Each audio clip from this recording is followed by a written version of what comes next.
Hilton brings you new ways to stay, with experiences that let you capture the glory days. Introducing the Graduate Hotels. Each inspired by local college towns, these stays are always original and never boring. Get in touch with traditions all across the country and enjoy a stay that's a class above the rest. Book at Graduate Hotels with Hilton Honors Points at Hilton.com. It's a win-win. Hilton, for the stay. Auto insurance can all seem the same until it comes time to use it. So don't get stuck paying more for less coverage. Switch to USAA Auto Insurance and you could start saving money in no time. Get a quote today. Restrictions apply. USAA. Welcome to the Sportsman's Voice podcast, your inside connection to the outdoor legislation.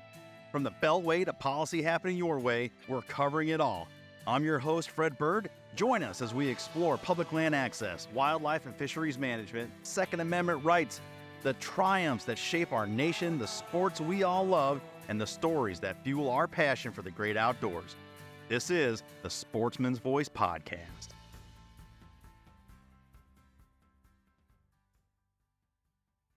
Welcome in, ladies and gentlemen, to this feature edition of the Sportsman's Voice podcast. Great to have you all back. Hope your springs are treating you all very well as we continue to have the march towards the prime time of the turkey hunting season across the country. Today, I'm lucky to bring back to the show, and I'm very happy, Director of the Wyoming Game and Fish Department, Angie Bruce. You may recall our SHOT Show coverage. Angie and I were able to connect at our CSF reception there in Las Vegas, had a great conversation, and I decided that we were vibing so well, we needed to make this a full feature, and there's so much cool stuff going on in the state of Wyoming that it warranted. So Angie, G Wiz Information is the first female director of the Wyoming Game and Fish, and was preceded by the nominee for U.S. Fish and Wildlife Service, Brian Nesvik. So lots of great talent, obviously, coming out of the state of Wyoming. And I welcome in Director Bruce. Now, Angie, great to see you. Thanks so much for carving out the time. Yeah, it's great to be here, Fred. Thanks for having me again. So, all sorts of stuff going on in the state of Wyoming. I know that my colleague Marie Newmiller works closely with the agency and our state legislative sportsmen's caucus. And to that extent, I wanted to dive in. You have a whole host of items that are coming up beginning of June. The Travel, Recreation, Wildlife, and Cultural Resources, TRWC, Joint Committee will be holding their first interim meeting to begin the planning session for the 2026 season. Whole host of items that are going to be covered. You're presenting. What does business look like going into 2026 for you as a director and working with the state legislative sportsman's caucus and that committee? Yeah, well, Fred, it doesn't slow down. We wrap up the 2025 legislative session in March, and then we begin right away with the interim session. But this is a great opportunity. We have a lot of new legislators on that TRW committee. So, really, a good opportunity to educate them and bring them up to speed on a lot of the issues dealing with fish and wildlife resources in the state. And so that's really what we plan to do at these meetings. There's going to be 4 meetings. The first 2 days will be June 5th and 6th up at Du Bois. And so one of the interim topics that we propose that we want to go into in a little bit more depth is really our mule deer status in the state. We have seen, and we think this is important because we've seen some legislative actions in other states, especially our neighboring states that have us concerned, that really get into the management of mule deer. And we always want to keep that within our commission and within the department. So, really educating the legislators what's happening on the landscape, but more importantly, what of those influences on mule deer that the department can control and which ones we can't control. So when we think about that, there's a lot of things that we can do, especially dealing with license allocation and dealing with habitat. But there's a lot of things out of our control, and I like to think of those as weather, disease. But more importantly, one that I really want to hone in on with the legislators is what is happening on our landscape. So different development, different infrastructure going in. that does affect mule deer, does affect the habitat. We've seen in recent years a lot of urban development, urban sprawl outside of cities such as Pinedale, and those are having an impact. So, really having some of those tough conversations about what that means to wildlife on the landscape, especially mule deer. And then, if we truly want our mule deer populations to rebound, it's going to incorporate a lot more than what the department can do by itself. So definitely looking forward to that really honed in mule deer discussion. But then there's a lot of other things on the agenda. One of the bills that came out of the legislative session was giving the ability for our Game and Fish Commission to register and regulate fishing outfitters and guides. And so we're really moving into that area, and we'll be giving an update to the TRW as well on that topic. Getting back to the mule deer, and I wanted you started to raise the you said it, the department control. In our first conversation many months ago now, at this point, I can't believe we're already almost into May. Um, we talked about this and letting the professionals manage on the ground wildlife management, basing it on the science, the controllables that you just mentioned, things you can't control, but making this under your direction. And it's an important point.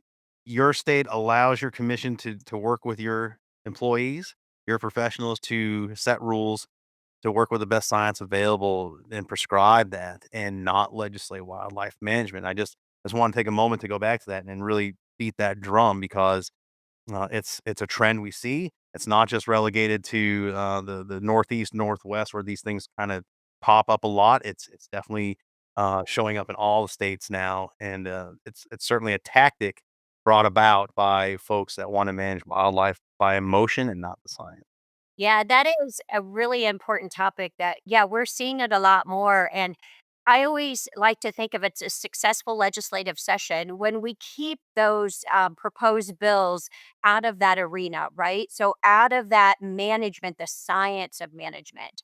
Now, when it comes to license allocation, which I think is a social economic thing, who do you want those licenses to go to? That's for the public to understand, or that's for the public to weigh in on and for the legislators to weigh in and decide. But when it comes to the biology, how do we manage? How do we use the science to manage? We work really hard of keeping that in line with the commission and the department's hands and out of legislation and politics.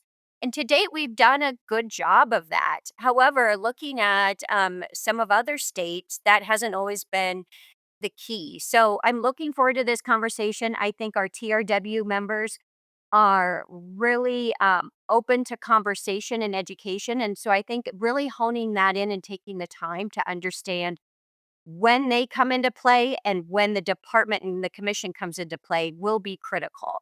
So I'm looking forward to more of that conversation. For sure.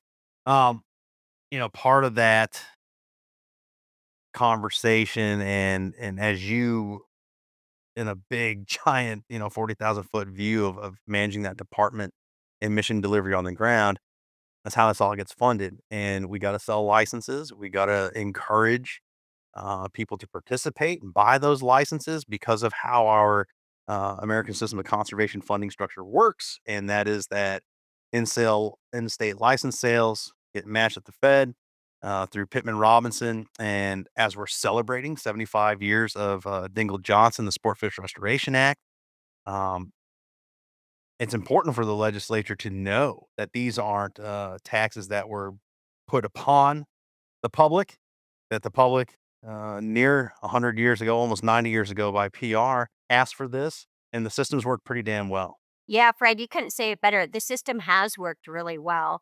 Um, but that's an area that most people just don't understand. I was talking to a legislator not too long ago, and they talked about um, a bill to modify our funding. And I said, you do know that you don't fund us. In Wyoming, we're unique. We get zero funds from the general fund. Mhm. So our taxpayers don't pay at all for the department's work.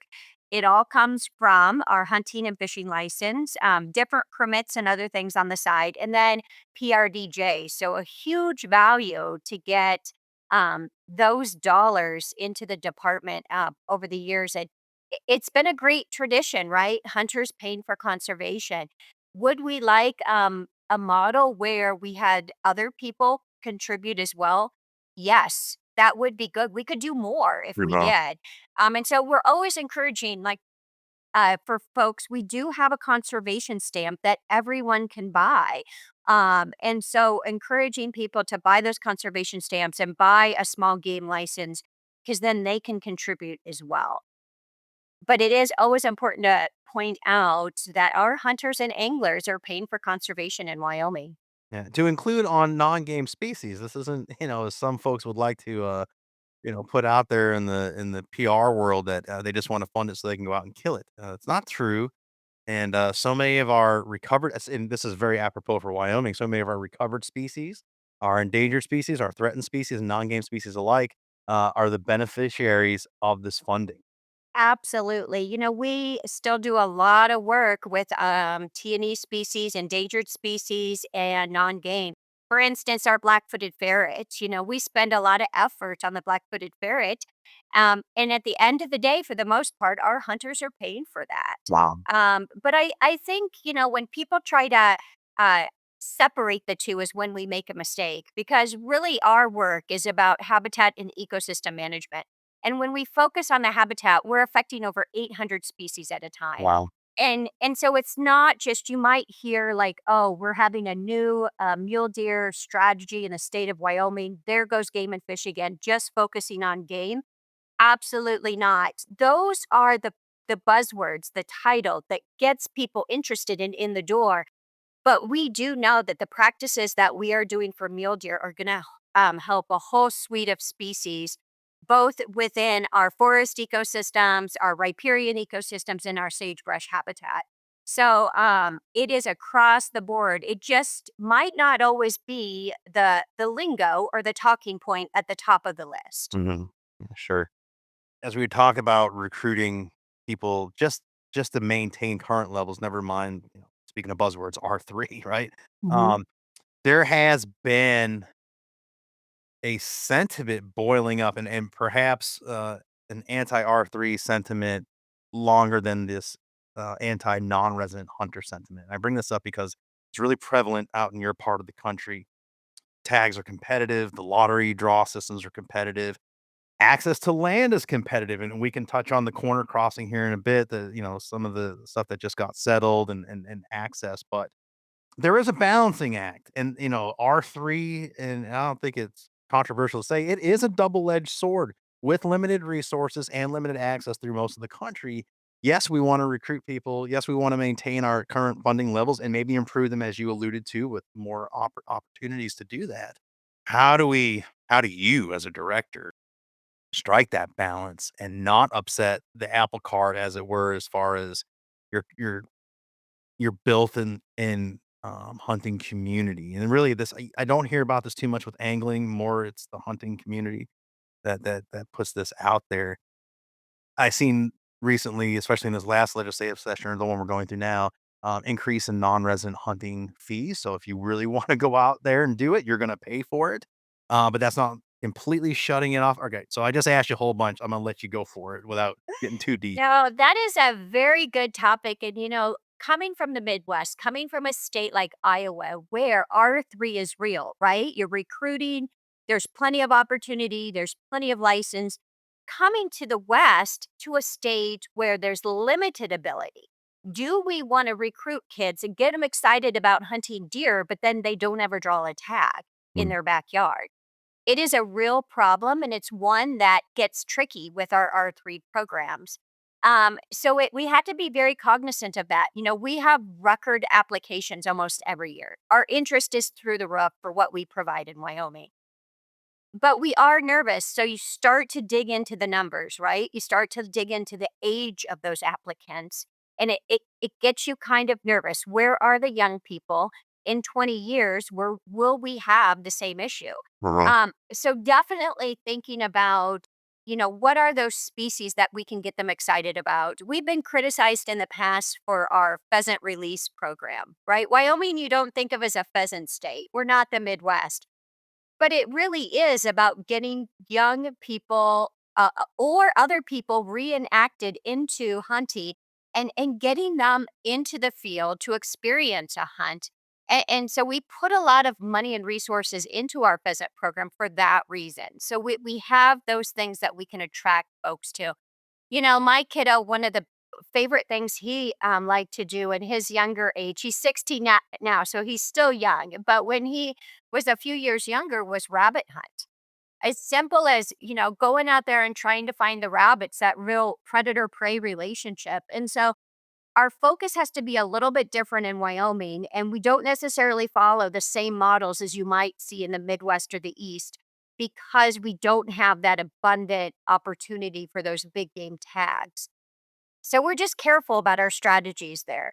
But when you talk about non-resident versus resident, absolutely. I just spent last weekend with our outfitter association. And their lives pretty much wrap around that non-resident community coming to Wyoming and, listening to them and understanding how they work, but then talking to a lot of non-residents that were also at the banquet and hearing their excitement about their ability to come to Wyoming to have a chance at hunting big game really inspired me, right? So, like, we're so focused on our residents the whole time, but if we truly want our industry to continue, and the love for wildlife to continue, we have to be thinking of non-residents too, because we don't want Wyoming to be this place that's shut off, that Mhm. only residents can benefit from.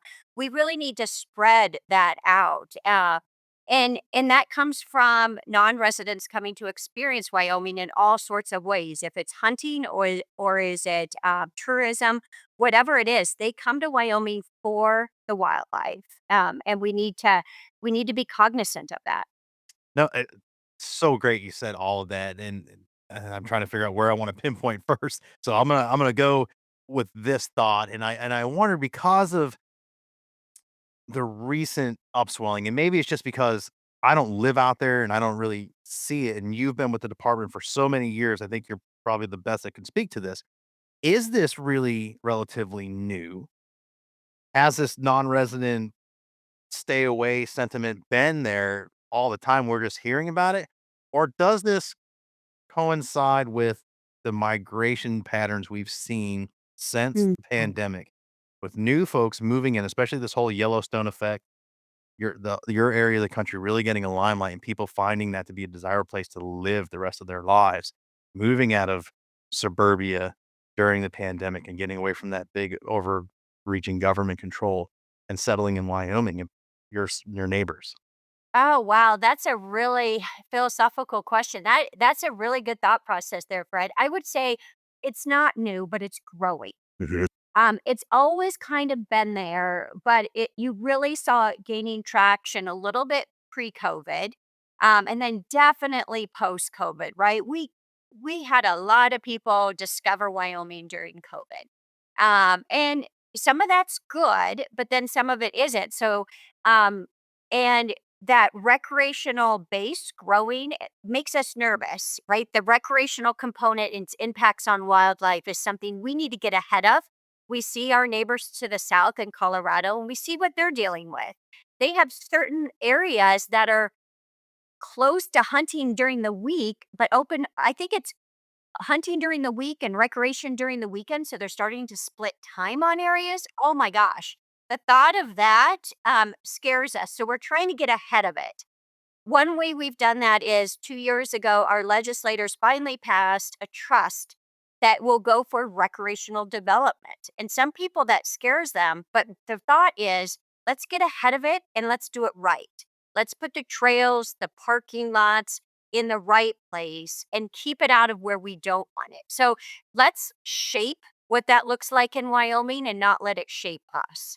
What are those recreational things that we want to see here versus not? Some of those practices, different things from e-bikes to rock climbing, can be harmful to wildlife. So how can we put it in the right path?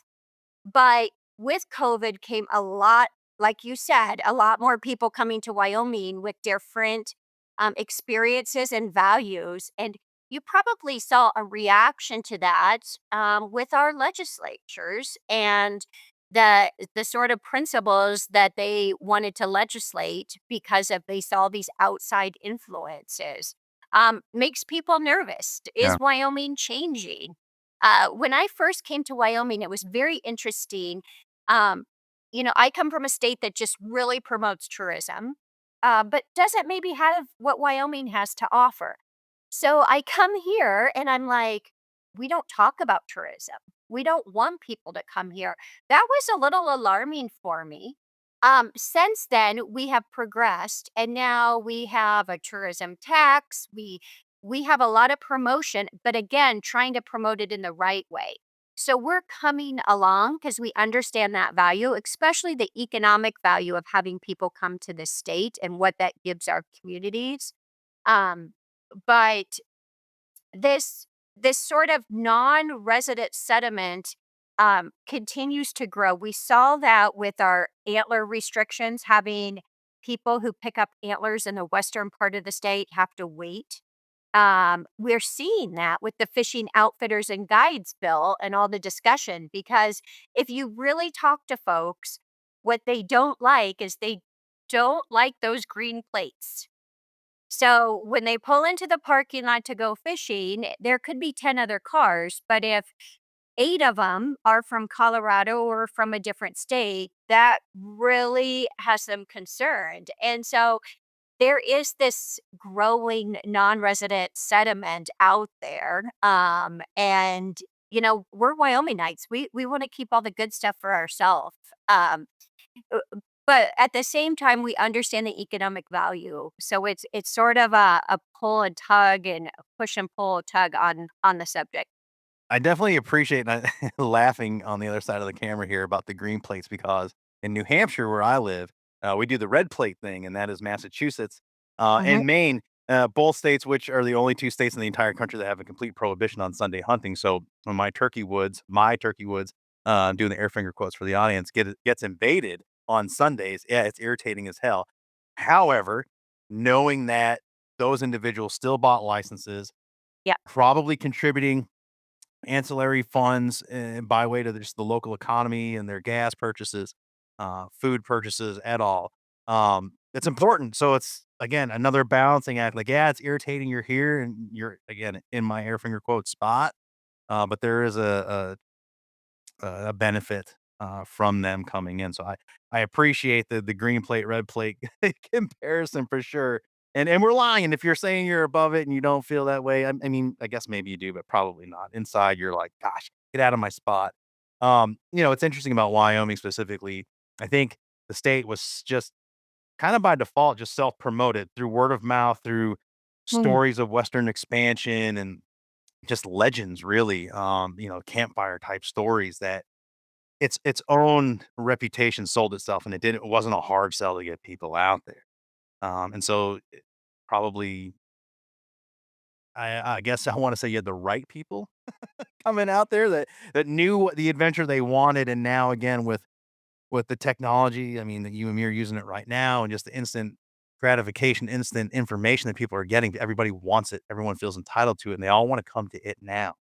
Um, when me and my wife went out to your beautiful state before we had kids to experience Yellowstone and the greater Yellowstone ecosystem and adventure, that was a long time planning. We planned for that, and there was no, "Oh, we're just gonna on a whim go out there and do it now." That cultural shift, I think creates these pressures on all of our states if they're destination space. Again, my little state, New Hampshire, solely we rely so much on that ecotourism, and what we provide in a smaller way that you guys have. Um, I you wonder that again, that shift in the here and now, what that's doing for you guys. Touch on that, and then I wanna talk about the tourism stamp, or tax rather, because I didn't know that was a thing, and I wanna explore that with you. Yeah. Yeah. So that here and now is really here. And like I said, we're starting to see more traction, more people coming to Wyoming. And then really trying to message it. So one of the campaigns going on is Wyoming Responsible, trying to set that image of those people coming here. If it's just to go for a hike, we want you to be responsible when you do it. park in the right place, go on the right trails, don't get too close to wildlife, and really sending the right message about what that looks like. And that's important. But the tourism money is again to start messaging that across the nation and to tourists when they come here, what to do, what does Wyoming look like, and try to paint that picture like we are different. We are not Colorado. We are not Utah. We have different expectations here for people visiting and really what those are. And you'll see that across the board everywhere. I have never been to a state where I talk to my friends, I talk to just people I meet at the coffee shop who have this wildlife value in them. It's really incredible. And I don't think you see that everywhere. And for them, they just really understand. They might not participate, they might go on one hike a year, they might not hunt, but I guarantee you they know someone who does and they understand the value of it and understand that that is Wyoming. And that's one of our top things. Tourism is the second industry in the state behind energy. And people value that and understand that that's important, and we have to do things to maintain it. So it's pretty incredible the way the common person in Wyoming values it, even if they aren't participating. Makes me think of the top part here in New England and not so much New Hampshire where I live, but Vermont and Maine specifically. And again, experiencing the same migration patterns, people moving into these states and not assimilating and not understanding exactly what you just illustrated in Wyoming and changing the dynamic, especially at in the state houses and the representation and what that looks like. Generations of people that just intuitively know it's just part of their cultural DNA that healthy moose herds, healthy whitetail herds in Maine and upland experiences and clean fisheries for that cold water fishing experience, that trout fishing experience. All these are incredibly important and now, again, these shifts, these new ideas of people not assimilating and not appreciating everything you just said is causing challenges for folks like you and the professionals in the state agency. You're exactly right. So I take it back to my sister a little bit. She's a doctor, well educated, just a couple years older than me, so had the same upbringing as I did. But one of our many sister trips, we're out exploring something, hiking. I think we're in the Rockies somewhere. And I mentioned something about wildlife or about the riparian zone, the stream, and the value. Um, and she didn't understand it. What she did understand is being outside and the value of nature and being in it is important. And I think people are getting there, right? There's a new movement, and you especially see in certain age groups where it is the thing to do. It is the thing to do to get outside to recreate. But that seems to be as far as it's going. The further education on uh, the ecosystem and how important it is to not harm it when you're out there and everything encompassing is not there. It sort of is they go a certain step and that's it. So there is this huge need to somehow educate those folks who seem to want to be educated, right? They want to know, they want to be included, they want to understand everything. So how do we reach them? How do we take it one step further to educate them on what PRDJ is? How hunters are paid for a lot of these things to maintain existence and get them to come full scope and understanding the whole picture and not just one piece of it. I think that's our biggest challenge into the future is those people are eager to learn, they're out there, they're engaging, but we need it to go just that one step further. So two-parter here and one I want clarification because I bring this up a lot with guests, especially when I get an opportunity to talk with someone at your level in the state agencies. Uh, that Pittman Robinson, Dingle Johnson story, Wildlife Restoration Act story is by far one of our, if not the most important story we can tell the public and our community, especially. There's so many people within our community that don't understand how this works, right? We got to start with our own and then branch out. And my recommendation, the very minimalist one is in your hunting digests, your abstracts. I mean, most of them are all digital now, but I still like to have the one I can hold in my hand and keep in my pack. Um, I think in the first 2 pages, not hearing no offense, but not hearing the director's, cut and what your thought is, that story should be printed, and I wanna say some years ago, someone told me you guys actually were one of the leaders in that. Is that true? You guys already have that in the beginning of your abstracts or your digest? We do, but I think we could do a better job of it. I think we always can, Fred. Agreed. And so that brings up an excellent point. And how I like to look at it too is taking it making it even simpler. I think sometimes we complicate the story, right? We throw out words like the North American model, PRDJ, blah, and really our points need to be extremely simple. They always talk about now third grade language to resonate with people, but I think we have to do that just to say your hunter dollars, this is what it goes for. When you buy a gun or ammunition for your hunt, we get a piece of that, and this is what it goes for.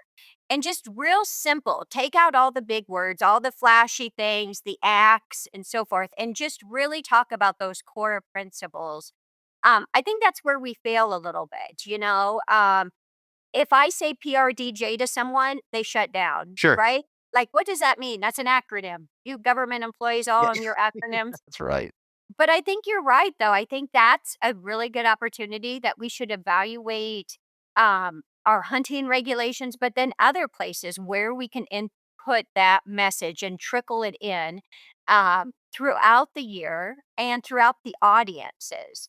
So our hunting audience, yes, should know that, and that's a great place to start. But what other audiences can we talk about that? When we talk to legislators, we put a simple flyer together. We call them snapshots. We have them on different topics, very simple. Can put it in somebody's hand, and it is a great tool to say, "Here's how we're funded." But even that, we have to look at how we can simplify the message even more so. Um, I think about just like my 16-year-old son. If I asked him, does he know? I think he would. I think he would say, "Mom, we pay for you. Hunters and anglers pay for you. No tax money." That's a simple message in his words, and I think that's what we have to hone in on a little bit better. I would add respectfully that part of that messaging is the community asked for it. That's a really important detail that it's not a heavy-handed government edict that this was forced upon the community, and as we all rightfully acknowledge, a very small segment of our 335 million roughly citizens of this country. We asked for it, and on the back of the few is the benefit of the many, as we often say. That's a really important point that should be added to it. Your line of thought there brings up for me the idea of wildlife councils and the importance of those. And if wildlife councils are fit in your state, here at CSF, it's one of our top priorities. I know there's 2 in the entire country. They've been successful where they've been tried. And that is, ta tapping into what you just said about the messaging and the storytelling. Um, but to the 80%, we're always talking about that valued 80% that we either want the public to stay indifferent to what we do or come along and support. We'd love your support. We'd love you to understand the entire story and how this whole thing works and how it's worked for nearly a century. Um, and your ability as a state director to work with an outside agency, have the sporting community at a very small fee fund that so that we can work to have this stuff in perpetuity and we're not fighting and litigating at the state level in courts or in the legislature. Yeah, I think anytime that we could bring our conservation communities together to have similar goals and messages, the better, right? Like all work in the same space. Whether that be legislators, stakeholders, sportsmen and women, whoever that is, but working together, that voice is stronger. But I'd like to test that and take it a step further because I think when we can grow that community, so we often think of those traditional people to be at the table. But who else should be at the table? In Wyoming, we have a model that we use often where we bring all stakeholders, but sometimes it's okay. Like we were setting up our governor's second annual Sportsperson Conservation Forum. And I introduced a few other people at the table, and some of our traditional NGO groups were like, "What? Why would they be there? Why would we have them as a panel?" And I said, "Why not? Yeah. Like, if we don't incorporate some of these people into our world, we will be working against them. How about we work together?" Yes, they view things somewhat differently, but that's what we need to do. So I think anytime we can have a council or a committee, that's extremely valuable. But we also tend to hone in on having the people who think the same as us on those.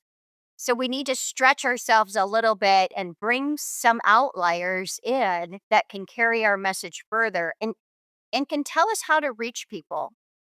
I was sitting down with the Farm Bureau director in the state the other day. I have a long history with Farm Bureau. Growing up on a farm, I understood the value in Iowa with them. We had this great conversation, and one thing she said is, "You guys do an excellent job of talking about the value of private lands to wildlife." And I'm like, "Yes, it's very important to us. They add a lot. We would not have the wildlife in the state without them."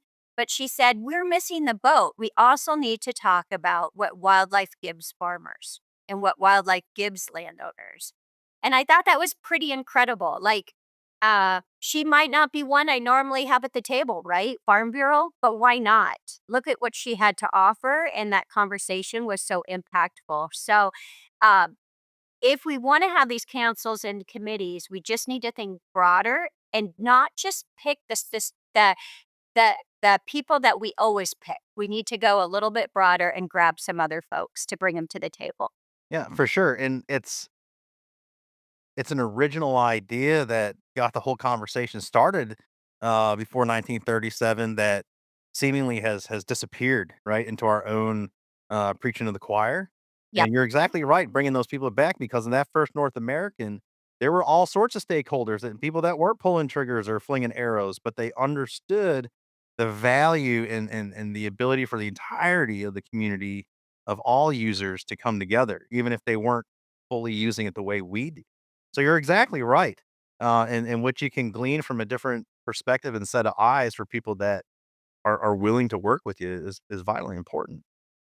Exactly. Yeah. I wanted to go back to before we run out of time, and it's been kind of a theme throughout the conversation one way or another is that access and private land versus public land. And recently, a decision came down. And again, for you guys, mostly east of the Mississippi, if you're not a wonk, you're not into this, you might have a hard time understanding this. But in the West, you have federal land by way of Bureau of Land Management (BLM). You have private lands, and you have this checkerboard type pattern. If you're looking at these these property boundaries, they're invisible. You can't see them. There's not a host of fence everywhere, but when you look at the survey maps, or if you use a onX or a whatever your new app is, you will see this. And there were some gentlemen that got hemmed up for what was called a corner crossing, where they stepped over the invisible line or used something to get over the invisible line, and the landowner that they invaded that airspace or whatever it was said, "You're trespassing." And a couple of years of court case here, and it finally got turned out that this is a legal thing to do. They were in their best uh, uh, efforts to not trespass, to not access that land. But uh, talk about the importance of this decision, Angie, and then again going back to that private public relationship. Yeah, this one is really huge, right? There's a lot of people with a lot of eyes on this. And even though we do not enforce criminal trespass as Game and Fish, we definitely are watching this one as well. Most likely, it will get appealed. We'll see if the courts take it up, at the appeal courts take it up or not. So I don't think the conversation around this is done. It's okay. Um, but definitely, so when you have millions of acres of public land in a state, and for the most part, there is some state properties through our state schools, but for the most part, they're federal land. They're Bureau of Land Management and Forest Service, so they're the people's land. And then but you can't get to them. And so it's frustrating. It's frustrating for hunters. And I say that some people can get to them, but not everybody, because usually they're blocked by private landowners who then have the ability to control not only who goes on their land, but then who has access to um, public lands beyond their land. And so this could mean thousands of acres in some situations. And it is, you can see how frustrating it is for the hunter in the state wanting to be on those properties, but then not being able to. So this does open the door to those lands. And we will see again if it gets appealed and what happens. But this would be millions of acres open that hunters now have what I call open access. I like to be careful with that access term because somebody has access to them, just not open to anybody who wants to. So, and so then we think about what does that do? Because some of these areas have been uh, great refuges or spots for wildlife. And if there's open access to them, will it change the wildlife patterns on the landscape? Mhm. Those are some of the things that we're considering. Like, if this does go forward, what does that look like? And will that cause problems that will shift different hunting? There might be private landowners who all traditionally have a bunch of elk on their property and now they don't because of different movements of Mhm. hunters out on the landscape. So I think that secondary and tertiary effects of this are something we haven't all even considered or thought through.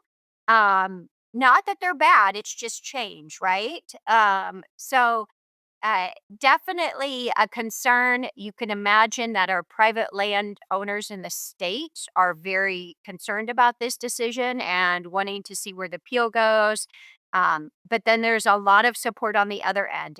TRW, that Legislative Intercommittee, I believe is going to touch on it and to see if they have any space for state legislation. I don't think they're necessarily looking at that, but again, more of just educating themselves about the decision, what that means for Wyoming, and then if and when there's some space within the state legislature, the state law to do some clarification. So that'll be an interesting conversation that they'll have at TRW that I'm looking forward to. Just getting other people's perspectives on this and seeing where the state wants to go. Over the last 3, 4 years, there's been numerous bills on both ends proposed. And there really hasn't been any movement on those. So last year there was a bill to take up making corner crossings legal at a state level, and that did not get to committee whatsoever. I don't even think it got voted on the floor, if I remember right. So that's a little bit telling, right? That tells you where our legislators probably are in this state on the issue. So more to come. Be interested to see where it goes from here. And again, since we don't actually enforce the criminal trespass, our folks won't necessarily be out there in the weeds of it. Uh, but it does affect our constituent base. So we are very interested to see the outcomes here. The the butterfly effect of this, what you started touching on, is really fascinating to think about. I don't think I'm overstating it for that. It's a thought I've never even considered, is that you have these places that act as a refuge because there's just no pressure because the most of the people just can't get to it, like you said. For you, and this is a great segue and kind of where I wanted to go towards the end of this, the state-federal relationship that you have to maintain, what is that like? Because the resource, the migrating species, your big, large ungulates, your antelope that, I talked about back in January that you love so much. They don't know political boundaries. So these critters are going where it's safe for them, where it's the resources are, water, food, shelter, all that. Um, so there has to be those conversations being had, and as resources that are held in public trust, often that's the one of the arguments is, hey, we need access to this. We're paying into the system. And then to a larger extent, we can briefly touch on it. I don't really want to go down the ESA rabbit hole, but there are other species to be managed that the feds are telling you, the Wyoming people, the professionals and the residents and people that know the state intimately, what really should be done versus what, lofty people over Washington, D.C. think. Yeah, so definitely with I think it's 48% of Wyoming is managed, the land surface is managed by our federal agencies. So huge impact on our state. And because of that, we spend a great deal of time helping to maintain and improve that habitat. So we do invest heavily, both in private lands habitat, but in the federal lands as well, because we know the value that they offer. Um, but where it comes a little tricky is right, their state excuse me, they're federal land management agencies. They're not wildlife managers. There's a difference there. And it has been a struggle in recent years to really hone in on that and sort of keep them in check. Because what we're starting to see beyond the Fish and Wildlife Service and ESA, but with BLM and Forest Service, is this desire to manage the wildlife. We see it with them wanting to put restrictions on migration corridors, bighorn sheep, sage grouse, and it is been a struggle for us, and that comes back to like the structure and the makeup where the state agencies manage the wildlife. And then you have different people and different agencies manage the habitat, and which is extremely valuable, but it's been a struggle to maintain that sort of jurisdictional issue. Um, and and and so it's really important to focus on the science, go back to the data, reiterate. We have seen time and time again that when the federal agencies that are managing the land try to step into the arena of managing wildlife, that they have lost in the courts. So, what we really value is the relationships that we have gained here in the state. And when they lean on us to say, what does wildlife need? What protections do they need? You tell us. And that has always been the foundation for success. When they do that, it stands up in court, and it's a win win for both agencies, and we can gear them into the right protections that are needed. You mentioned, I think you mentioned it or sounded like it, the corridors legislation. There is a corridors bill on the Hill that I know our own Taylor Schmitz went down last September and testified in favor of.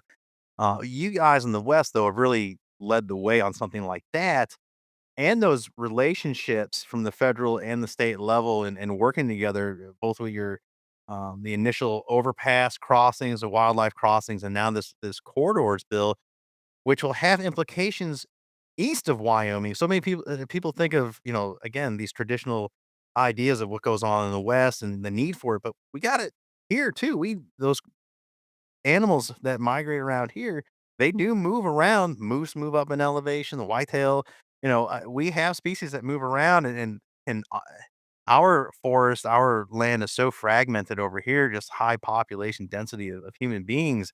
It's tougher and tougher. So while born out of great ideas in the West, these can have very positive impacts for the rest of the country. Absolutely.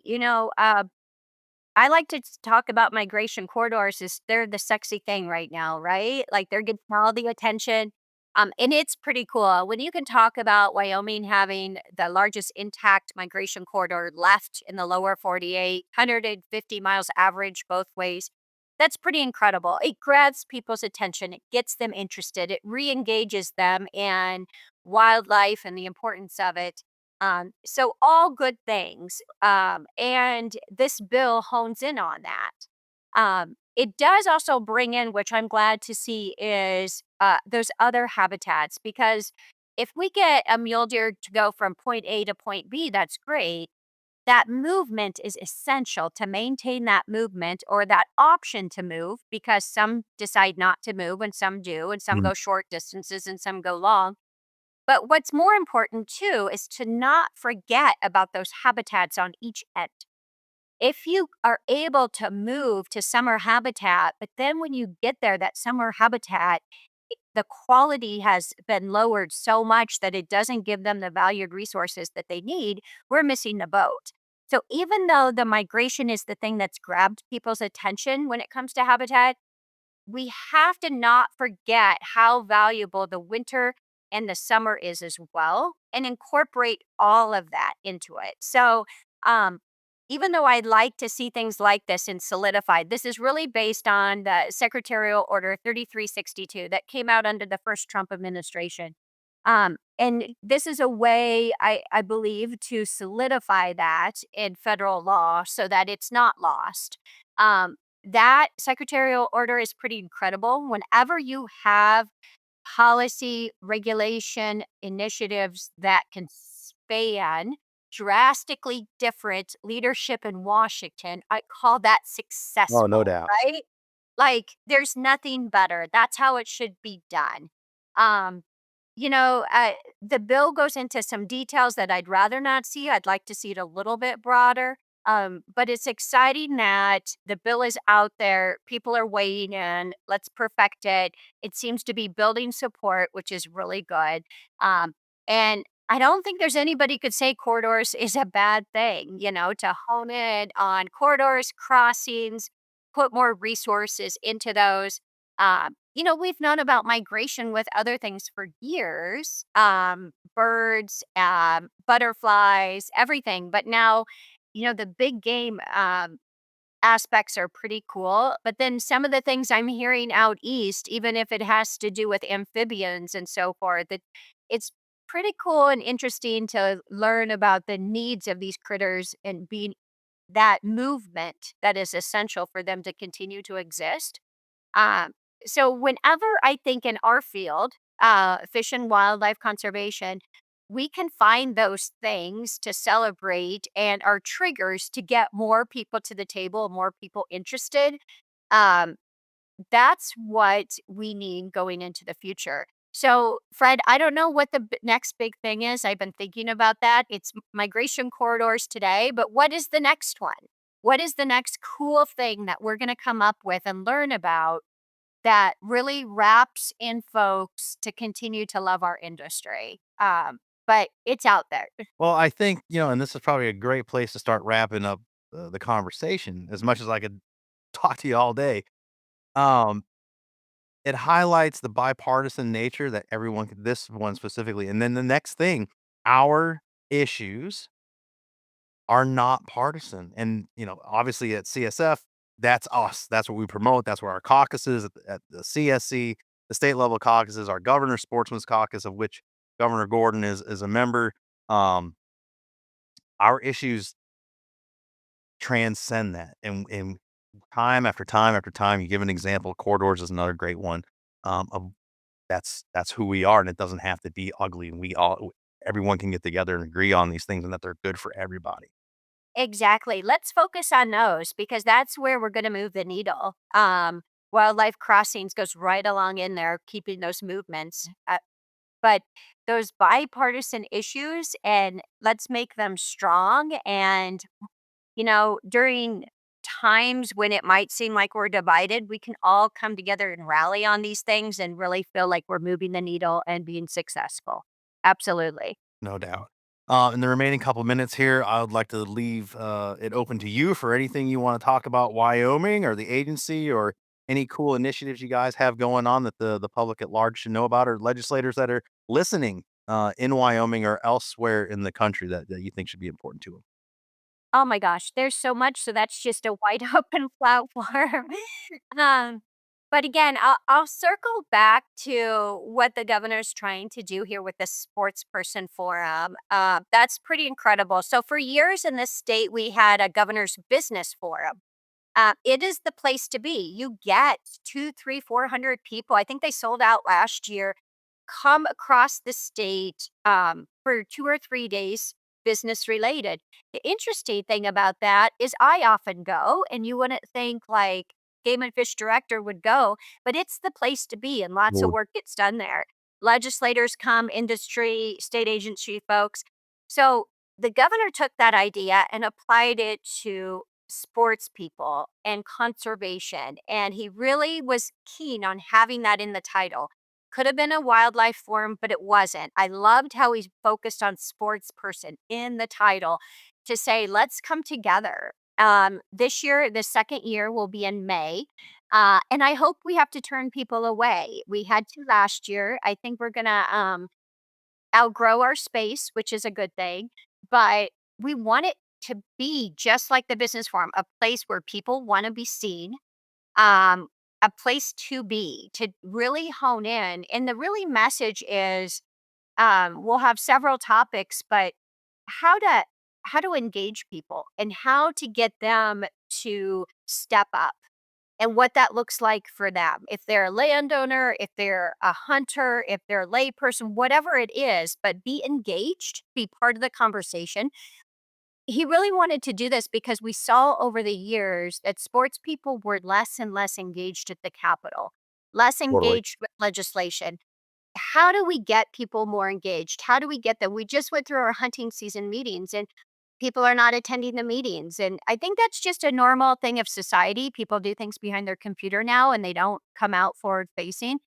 But this is like re engaged. We want people to be forward facing. Come, get educated. We need you. We need you to speak up for wildlife. We need you to speak up for hunters. And so really trying to engage people to do that and empower them. So anyway, just putting a plug in for the governor's sports person conservation forum, and hopefully that'll continue even past Governor Gordon for years to come. Yeah, no doubt. That sounds awesome, and for all the right reasons. And my shameless plug. Hopefully, we'll see you in Memphis if your schedule allows at our NASC summit, where similar things occur and we get more wonky, especially as policy goes. But yeah, these gatherings and what a great thing the governor there in Wyoming is doing, and certainly would love to do some follow up, see how that went, and I'm probably Marie will be there and she can give us the down low on it and see how that all went. But that's great stuff. In the interest of in respect to your time, I'm gonna cut this because we're up against it, and I really appreciate you carving out the time very early in the morning. Great to see you again, and continued success and spring turkey season, even though I know it's not the grand du jour out there. Turkey, I think it is because you got beautiful Merriams and it's a beautiful Yep. landscape. And if you're out in the spring woods in Wyoming, be safe out there. But Director Angie Bruce, I appreciate you. Thanks for your leadership, and we'll talk to you real soon. Thank you, Fred. It was a pleasure. All right, my thanks again to Director Angie Bruce there in Wyoming. Great conversation.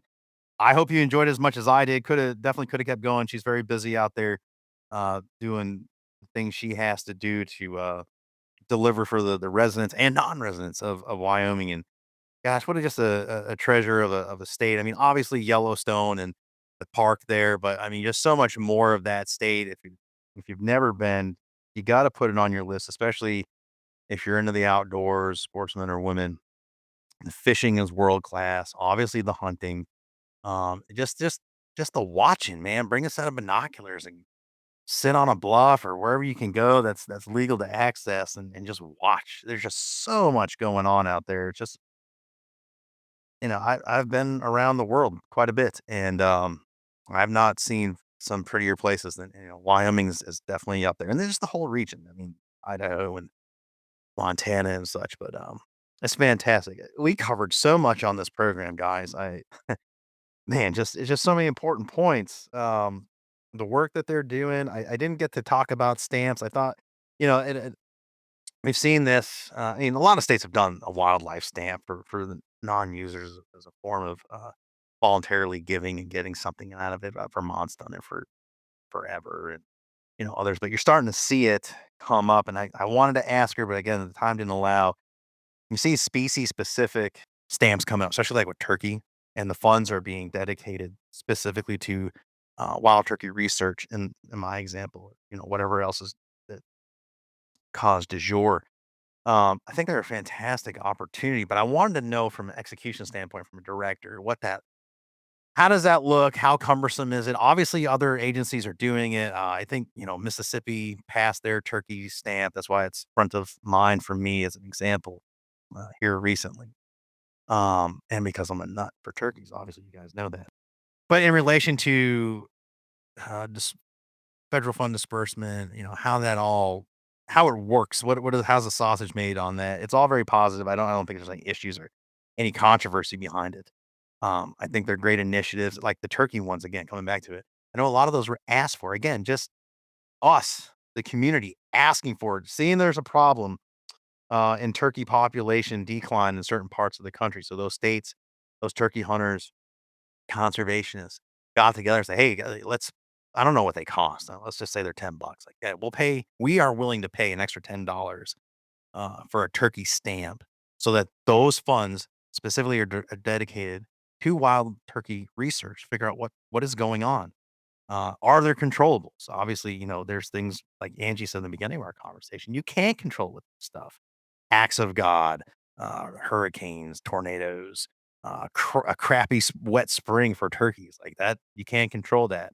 Avian predation. You can't control that. We can't kill owls and hawks. So anyway, I think it's a neat idea and one that could probably be replicated and scaled throughout the country for a myriad of reasons. But I think the bigger point to that is it's the people asking and realizing the value in that and willing to pay a little more. Just like with the wildlife councils, right? Started to touch on it there. Again, another big topic. We could dedicate a whole show to it. Uh, Sounds like Wyoming might be prime for a wildlife council. And again, you guys should go, as always, to congressionalsportsman.org. Look into our issue briefs. There's a whole issue brief on wildlife councils, but essentially, what you have is a state agency working with a private marketing agency. And through the sales of licenses, let's say you put a nominal fee in there of a dollar. We're going to raise the cost of a fishing license or a hunting license by a dollar. Now, if the hunting community hears that right away, they kind of, oh, we're raising our funds again, which, you know, I get, but when you find out what the funds are for, I think it sells itself, and we should all be getting behind something like this in wildlife councils. Is that, yeah, I'll throw an extra buck into the pot every year that dollar is also dedicated to pay a firm to message who we are, the benefit of the sporting community, telling our story, telling our American system of conservation funding story, all the wonk, putting it in those third grade terms that Angie referred to the 80%, and hell, even maybe even to some of the fringe 10% that think they hate our guts, but when they learn the truth, we can convert them, right? Uh, Being able to have that as a resource and have those 2 working together, it's messaging we, would never see because we're already in it, but they target specifically, the people in your community that have no idea why you put camo on, or they do, but they know that's about all they know is like, "Oh, you're a hunter or you're a fisherman," whatever.